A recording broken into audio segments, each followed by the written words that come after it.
Di hamparan tanah Pasundan yang subur, di mana gunung-gunung menjulang gagah dan sungai-sungai mengalir jernih, hiduplah sebuah peradaban agung bernama Kerajaan Sunda. Ini bukan sekadar cerita, melainkan gema dari masa lalu yang terus hidup hingga kini. Legenda mengatakan, peradaban Sunda lahir dari kebijaksanaan para leluhur yang menyatu dengan alam. Mereka tidak hanya membangun istana megah, tetapi juga menanamkan nilai-nilai luhur dalam setiap jengkal kehidupan. Kisah dimulai dari Tarus Bawa, pendiri kerajaan Sunda yang memindahkan pusat kekuasaan dari Sundapura ke Pakuan Pajajaran. Disinilah, di jantung tanah Sunda, peradaban ini tumbuh dan berkembang. Pajajaran, yang berarti sejajar atau seimbang, menjadi simbol harmoni antara manusia, alam, dan sang pencipta. Kota ini bukan hanya pusat pemerintahan, tetapi juga pusat spiritual dan kebudayaan. Puncak kejayaan Sunda datang di bawah kepemimpinan Sri Baduga Maharaja, atau yang lebih kita kenal sebagai Prabu Siliwangi. Sosoknya melegenda, digambarkan sebagai raja yang bijaksana,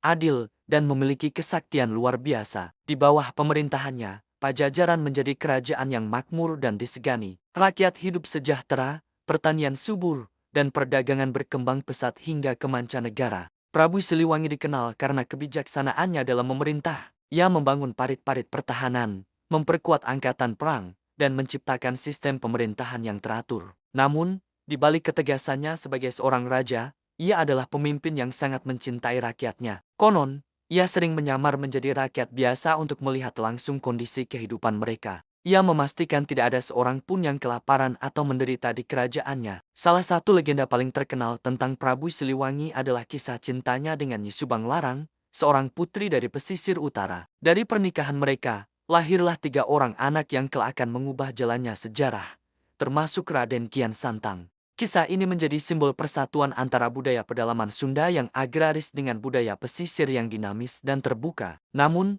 seperti roda yang berputar, tidak ada kejayaan yang abadi. Tekanan dari kekuatan luar dan perubahan zaman mulai menggoyahkan sendi-sendi kerajaan. Legenda menceritakan momen tragis saat Prabu Siliwangi harus mengambil keputusan berat untuk Ngahyang atau Moksa, menghilang dari dunia fana bersama kerajaannya. Ini bukanlah sebuah kekalahan, melainkan pilihan spiritual untuk menjaga kehormatan dan kemurnian nilai-nilai Sunda agar tidak ternodai oleh angkara murka. Pajajaran pun hilang dari pandangan, menjadi sebuah kerajaan gaib yang konon masih ada hingga kini, tersembunyi di balik kabut dan lebatnya hutan. Warisan Prabu Siliwangi dan kerajaan Sunda tidaklah lenyap. Semangatnya tetap hidup dalam budaya, seni, dan falsafah hidup masyarakat Sunda. Silih asah, silih asih, silih asuh saling mengasah pengetahuan, saling mengasihi, dan saling mengayomi adalah ajaran luhur yang terus dipegang teguh.